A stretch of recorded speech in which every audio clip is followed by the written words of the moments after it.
Alright, so this is the first video. We're going to start out with a photo taken of the Louvre in Paris, city where I live. And this is a CAR2 file taken at night, which is basically a Canon RAW file. And I will show you my entire workflow on retouching that photo. It's going to be the easiest project of all.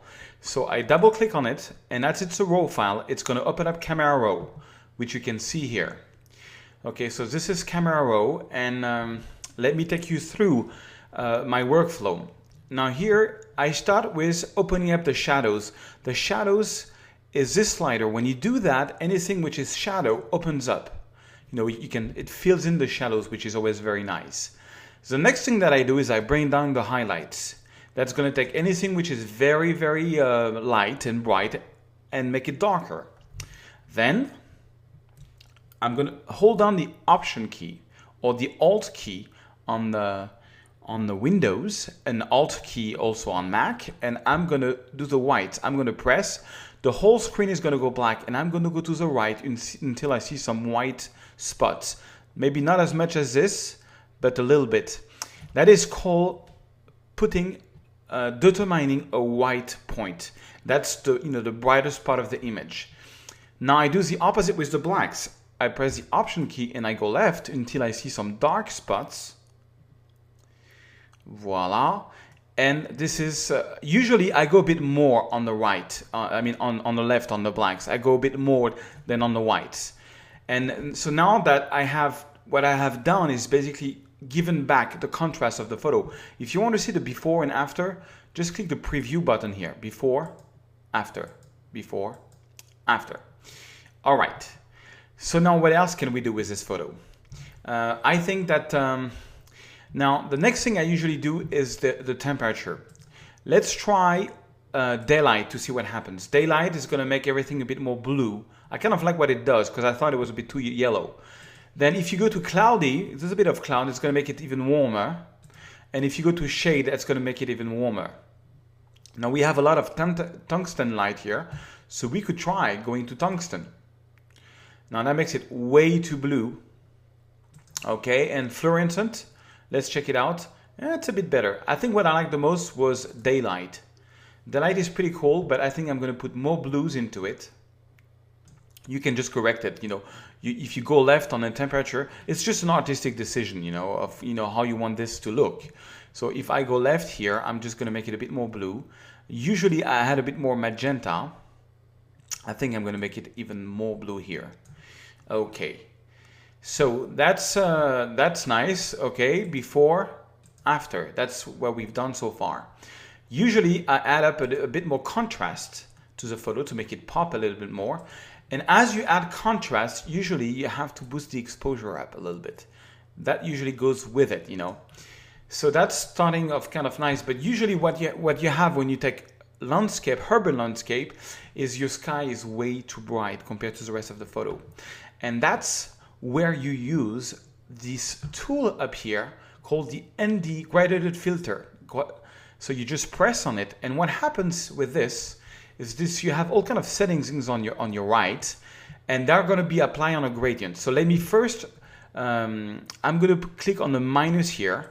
That's going to take the exposure a bit down and put everything else back at 0. Then I'm going to make a gradient. So I'm going to click and drag, and that's just going to make a gradient. So that exposure, that minus exposure, gets applied from a gradient. From here to here, it's being applied 100%. And from the green spot to the red spot is going to get applied on a gradient. If you check it out with the preview before and after, you see how it brings details back in the sky. I love it. You can even change the color of the sky, and I kind of like to do that. I put the temperature a bit to the left to make it even more blue, so that we have color contrast, blue against warm, in the same photo. I kind of like that. Check it out. Before and after. Very, very powerful tool, this gradient filter. Okay, I can add maybe a bit of contrast and a bit of clarity. Clarity is going to bring about more details. Clarity in the sky so that we see a bit more what's going on. I kind of like that. So when you're finished with that filter, you can just press the hand key, for example, the hand tool here, to get out, and you get back to the regular settings. So now, what else can we have a couple of sensor spots here. So let's use this as a tool, which is the it's this one, spot removal tool. Okay, so then you have a radius. Let's put the radius about the size of the spot, and then you just press on the spot, and it's going to copy and paste and replace the spot with whatever it's got going on, whatever is next to it, which is clean. Okay, here we have some flare, which I kind of don't like, so I'm going to take it out. Okay, and let's make it smaller. There is some more flares here that I want to take out and make it smaller even more. There's some more flare that I want to take out. Okay, so that's cool. Let's click on done. Oops, sorry, I made a mistake. I click on done, and when you do that, you see the whole raw file updates. You just double click on it to get back into Camera Raw exactly where you left. What I was trying to do was to get out of the spot removal tool, and for that, you just have to click on any other tool, and that will get you out of it. Okay, so that's the first thing. Oh, look, something went wrong here on the spot removing of that lens flare. So let's take back the tool. And let's see what happens here. Oh, the circle was not big enough. So that's fine. You can just drag and make it bigger. And now it's all cool. So now instead of clicking on done like I did before, which was stupid, let's click on the end here. Okay. Oh, I see there is some more. A couple of more spots. Let's make my radius a bit slower. I see a spot here. I see one there, one there. You might not be able to see it on the video, but they are there. Believe me, they are there. Okay, I'm not proud of it, but they are. So now I'm pretty much done with the first panel. That's like the basic panel. I show you again the before and after of the basic panel. So now, oh, it doesn't want to show me the before and after. You know why? Because I pressed the down key. Yeah, I pressed the down key, so anything that we've done has now been recorded. And I can still go back, but you know, basically I cannot show you the before and after. But I'll show you on the next photo how to get a real before and after. So anyways, let's keep on going. So we did the basic panel. The second panel is the tone curve. Basically, it's the same things than what these 4 sliders do. I don't like so much using that. What you can do though, for example, I find that the shadows are still a bit too dark, so I could open up the shadows a bit more here. Just a bit, a tiny bit more, okay? So yeah, but usually what I do, I mean, you know, shadows, if you open up the shadows here, that's the part which are very dark. That's a bit less dark, that's light, and that's very light. And you can just darken, so you can, you know, decide which part of the photo do you darken or not. I think I went a bit too much with the shadows. I don't want the shadows so much. And I'm going to back this down a little bit. Yeah, that's kind of cool. I just wanted a little touch of, you know, seeing the shadows even more. Okay, next is the detail section, and that's a very important one. That's the sharpening and noise reduction. So to see if there is any noise in our photo, let's zoom into 100%. That's the only way to see it. So with the zoom here, and look into parts with our shadows. You can see here it's a bit grainy, okay? Now that's noise. So you have 2 types of noise. You have the grainy noise, which looks like little sands, you know, grains, and that is taken care of by luminance. So there is not much there. So I usually go about 1/3. Let's go about, you know, 22 something. That's cool. And then you have the color noise. Color noise is when you have little reds, blue, and green spots in the shadows, which I don't have here so much. So I'm gonna, anyway, colors is at 25. There's only these 2 sliders that matter. Luminance for the grain and colors for this blue, red, green spot, if you see some. But I usually always put colors around 45. Now the next thing that I'm gonna do is I'm gonna sharpen this image. And I'm gonna sharpen it a lot. I'm gonna sharpen it like around 90 or 78. Now the problem with sharpening is that I like the sharpening to happen just on anything which have contour, which have details. I don't like the sharpening to happen in the sky, because look, what happens is that the sky is getting grainy. And the way to treat that is using this masking option. Check this out. If we press the Alt key on the masking and you go right, you see a sort of mask. You see anything which is white, the sharpening is going to be applied to it. Now, if I go right, see of anything which is like the sky, for example, goes dark, anything which is dark, the sharpening is not going to get applied to. And that's exactly what I want. I want to go right, right, right. I just want sharpening on the contour. So I usually go really far. I go about 70 with the masking. And next thing you know, there's no more grain in the sky. You just have some sharpening happening on contour. And that's what we need. Okay, so we're pretty happy with that. So that's cool. So let's go back to fit in view. Okay, so we're back in fit in view. So now let's continue. The fourth panel is the HSL for hue, saturation, and luminance. We're not going to touch this panel. It's a bit too advanced. We're going to do this in a later video. Okay, the next one is a split toning, same thing. We're not going to do it anything here.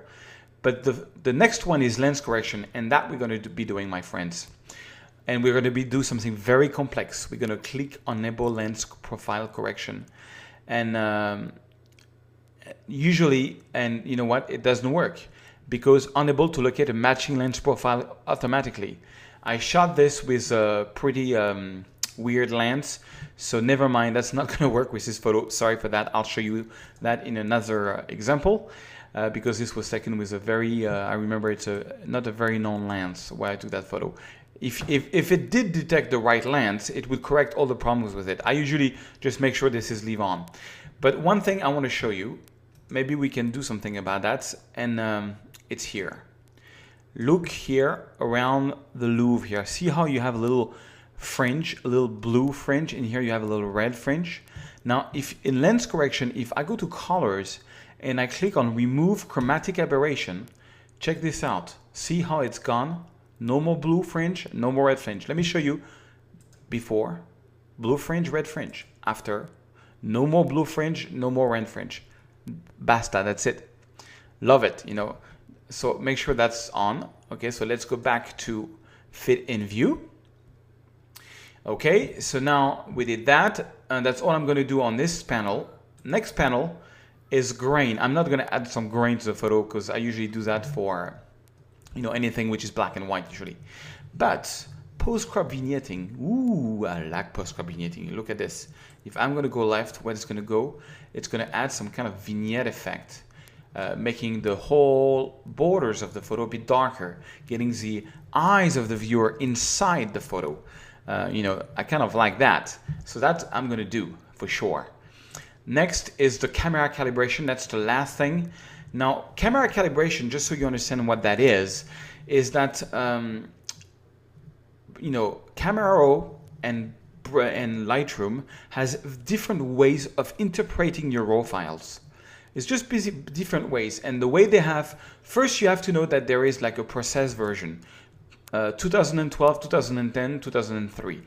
That just means that if I want to go back to this and this, I never do that. You always use the last one. Why? Because Adobe has been improving their RAW file treatment years and years after, and the latest improvement has been 2012. So keep it that way. All right.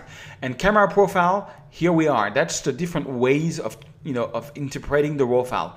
Let me show you. Let's go into, now, if you have a Nikon or Sony camera, you will not get the same names here. Each manufacturer has their own way, their own files and way of interpreting RAW files. So if you're on Nikon, it's not going to have the same name. So let's check this. AC4, which is for Adobe Camera Raw 4.4. It's just an old way of doing it. I don't like it. It's very yellow. 3.1, that's even an older way. Adobe Standard, that's the one I'm on. I kind of like that. Camera Faithful, that's, yeah, it's kind of nice. Not much of a difference. Now, Camera Landscape is going to be a big difference. Ooh, Camera Landscape. Now, Camera Landscape, it's too much. It gets too saturated. Check it out. Adobe Standard, and now Camera Landscape. You know, I like the blues. It's just a bit too much. So, okay, I'm just going to go back on Standard. Then, of course, you have, you know, Neutral, which is going to be less saturated, which I don't like. I like very saturated photos, but that's just my taste. Camera Portrait. Portrait makes it very red. And Camera Standard, it's usually very similar to Adobe Standard. So, basically, I'm going to hesitate between Adobe Standard and Camera Landscape. You know what, why not go with Camera Landscape, but then I'm going to go back to the basic panel, and I'm maybe just going to lower slightly the vibrance, just so that it's not so colorful, because I like the blues in the Camera Landscape. Okay, so basically that's what we did on the panel. Now the next thing we can do, and is I showed you the ND filter, you know, to make a gradient. And there's another tool that I use all the time. It's called the brush, and you find it here. It's called the adjustment brush. The way it works is the same thing than the filter. You have here all kind of settings, and they get applied only to the brush. Now, let me show you this. I'm going to click on plus exposure. It's going to put everything down at 0 except the exposure, which is going to go up. Size, I'm going to make the size a bit bigger. Feather, I always leave feather at 100 because I don't want to see any brush stroke. Now, flow and density, sometimes I get them a bit lower, which is what I did here. Not 100% because I don't want to see strokes, when I do it. So I usually leave it around 80, but that's just my workflow, which is all what this course is about. So now if I paint here, what do? I paint with light and I make this a bit brighter. And I like what that does, check it out. Before the brush stroke, after the brush stroke. See how I made this, this whole part here a bit nicer. Now, if you go over the brush, you will see some white colors where I painted, and I do want to paint here because I want to get the sunset to be very strong. So for this, I can just click on erase, and now I'm just going to erase the brush stroke that I did. Let me go back here on the white point. See how it's all white everywhere except just where there is a sunset where it's erased. So I kind of like that brush stroke. I can even afterwards make the exposure a bit bigger, and this is just going to make it this even more brighter.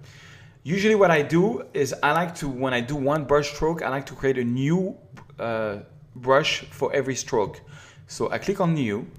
Now here you have the pin of the old one, and as soon as the next thing I'm going to do is I'm going to go the other way around. I'm going to lower the exposure, I'm going to lower the size, and I'm going to brush here, and I want to make the sunset a bit more intense. Just that part here. Okay, now you don't see much because I don't do much, so let me lower the exposure even more, and you're going to see what I'm talking about. I'm talking about making the sunset a bit more present, a bit more there, you know what I mean? So that's kind of cool, but let's add a bit of yellow now in that brush stroke, and let's add a bit of magenta to make it even more reddish.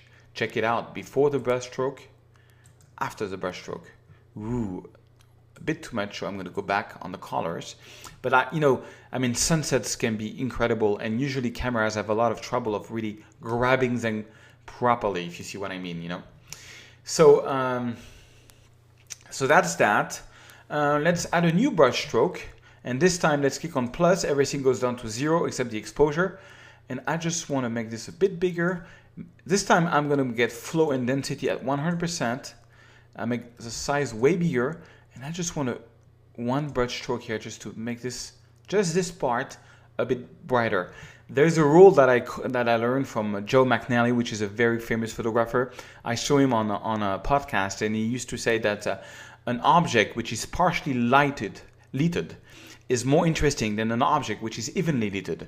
Now check this out. This is the Louvre. The fact of having that stroke there is just makes it more interesting. We complex the light and makes the photo more interesting. Check it out, before the brush stroke, after the brush stroke. It's quite a change, isn't it? Okay, I'm going to click on new, and I'm going to do one last here. I'm going to keep the same settings. I just want to brighten up here. It's kind of like you don't see anything here, which is kind of weird. And I just want to make this a bit brighter. Not here, so I'm going to click on erase. I don't want anything there. I just wanted a bit more details here, and that's it. Maybe a bit more details here too. So let's go back on add instead of raise. Let me put the size a bit down. Just want to put a bit of light here. It's a bit too much, so I'm going to lower this down. Yeah, just a bit of details. Okay, basically that's that. When you finish with the brush, you just click on the hand here and you're done. Now, let me go back here to camera calibration. I'm going to go back on Adobe Standard. I just don't like that reddish thing, and I'm going to go back here and maybe add a bit more vibrance overall. Okay, the next thing I'm going to add is what's the difference between vibrance and saturation? Very simple. Saturation, let me put this down to 0, is just going to make the colors evenly more vivid. it just does it. You know, it just puts every color more vivid. Okay, now vibrance is doing the same thing but with intelligence. It's going to do it. Basically, it's going to detect which one needs to be more vibrated and only saturate this one, put this one more vivid, not the rest. So it's saturation with the brain. Okay, so that's kind of cool. And basically, I might add a bit of, I'm thinking I'm going to lower a bit the exposure, just a tiny bit, and maybe just add a bit of contrast. But I'm basically finished with that photo. And that should get you started a little bit with the workflow that I'm doing. Yeah, I think I like that. And so usually when then I go open image, and then I'm into Photoshop, and then I can keep on, you know, working on it. But on this one, I'm not going to do nothing. I'm going to do nothing in Photoshop. Actually, my entire workflow was just with Camera Raw, and I'm pretty satisfied with the result. But on the other photos, there will be Photoshop projects. Okay, see you in the next video.